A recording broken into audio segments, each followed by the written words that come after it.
Friends, कैसे हैं आप सब। आशा करता हूँ आप सब लोग बढ़िया होंगे। ठीक है, तो ऐसे ही बढ़िया रहो, बढ़िया करते रहो, बढ़िया पढ़ते रहो। ठीक है, और मैं कुछ बातें क्लियर कर देना चाहता हूँ कि कल जो मैंने केमिस्ट्री के ऊपर वीडियो अपलोड की थी, ठीक है, तो उससे रिलेटेड कुछ बातें मैं क्लियर करना चाहता हूँ कि अगर आपने वो वीडियो नहीं देखी है तो उसका लिंक मैंने डिस्क्रिप्शन में दे दिया है, ऊपर आई बटन पर भी उसका लिंक दे दिया है, तो आप वहाँ से जाकर देख सकते हो।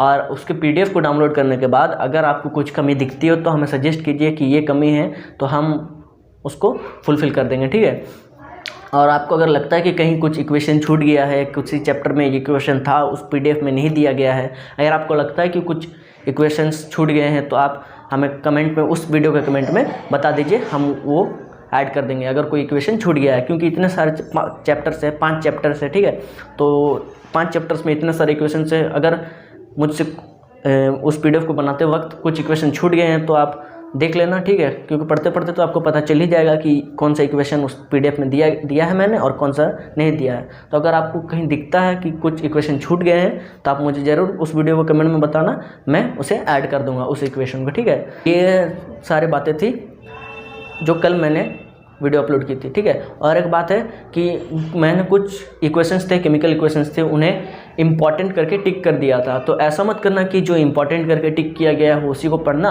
और बाद बाकी सब छोड़ देना, ऐसा मत करना। ठीक है, जो जितने भी इक्वेशंस दिए गए हैं, केमिकल इक्वेशंस, उसमें मैंने दिए हैं PDF में, उन सभी इक्वेशंस को अच्छे तरीके से देखना। ठीक है, क्योंकि हमें पता नहीं है कि ये CBSE कब किस क्वेश्चन को किस तरह से बना करके हमें लिखने के लिए दे दे और उसके ऊपर हमें इक्वेशन बनाना पड़े। ठीक है, केमिकल इक्वेशन बनाना पड़े। मान लीजिए आपको कोई क्वेश्चन दे दिया है उसने कि let the element be x reacts with y and the product formed is xy। ठीक है, तो in the presence of heat H2SO4 कुछ भी दे सकता है। ठीक है, तो आपको अच्छे तरह से सभी इक्वेशंस देखना है ताकि आप एक भी मार्क्स मिस मत करना। ठीक है, सारे अटेम्प्ट करके आना ताकि आप एक भी मार्क्स ना गवाओ।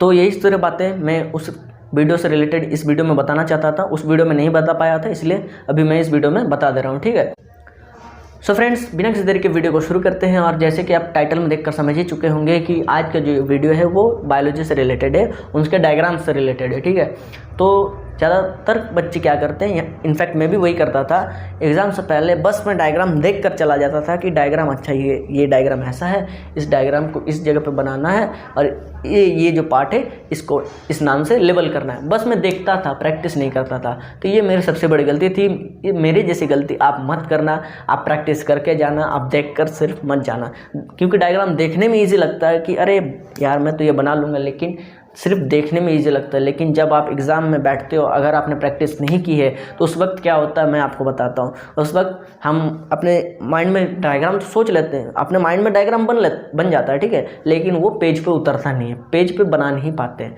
लाख कोशिश करने के बावजूद परफेक्ट डायग्राम नहीं बनता, बन जाता है। ठीक है, काम चलाने लायक डायग्राम बन जाता है, लेकिन परफेक्ट डायग्राम नहीं बनता। लेकिन हमें परफेक्ट डायग्राम बनाना है ताकि हमारा एक भी मार्क्स ना कट पाए। तो आप मेरे जैसी गलती मत करना, डायग्राम प्रैक्टिस करके जाना, जितने भी सारे डायग्राम्स हैं उन सभी को अच्छे तरह से प्रैक्टिस करना, एटलीस्ट 3 टाइम्स प्रैक्टिस करना ईच डायग्राम।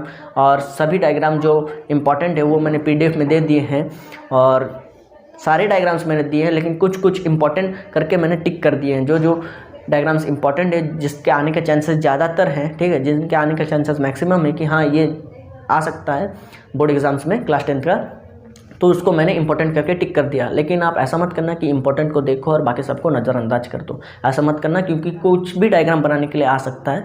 मान लो जो मैंने इंपॉर्टेंट करके टिक कर दिया है, मान लो वो आपने कर लिया, बाकी सब आपने नहीं किया, तो CBSE तो नहीं जानता है कि आपने ये पढ़ा है कि वो पढ़ा है, वो सोचता है कि आपने सभी पढ़ा है।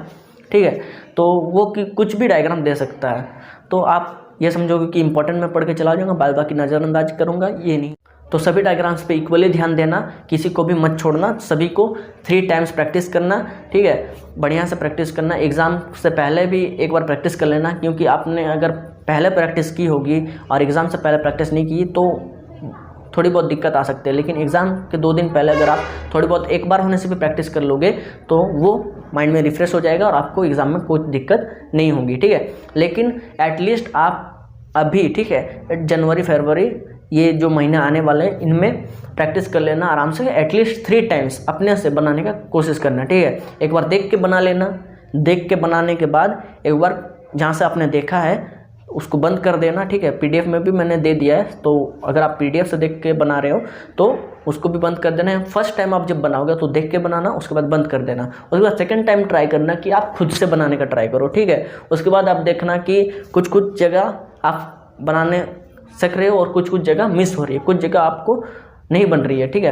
तो उन्हें फिर देखना, फिर से 2-3 बार बनाना कि कौन सी जगह नहीं बन रही है, उन्हें 2-3 बार प्रैक्टिस करना। उसके बाद फाइनली जब आप तीसरा बार बनाओगे तो देखना कि आपका 90% डायग्राम परफेक्ट बन रहा है, ठीक है। और बाकी की जो भी कमी है वो आप प्रैक्टिस के थ्रू हटा सकते हो। और लेबलिंग करना भी बहुत इंपॉर्टेंट है, डायग्राम बनाने के साथ साथ लेबलिंग करना भी बहुत इंपॉर्टेंट है कि ये कौन सा पार्ट है, ये कौन सा पार्ट है। कि अगर आप ब्रेन का बना रहे हो, ब्रेन का लेबलिंग करने के लिए आता है, बनाने के लिए उतना नहीं आता, लेकिन फिर भी प्रैक्टिस कर लेना, क्योंकि सीबीएसई कब कौन सा डायग्राम दे दे पता नहीं है, ठीक है।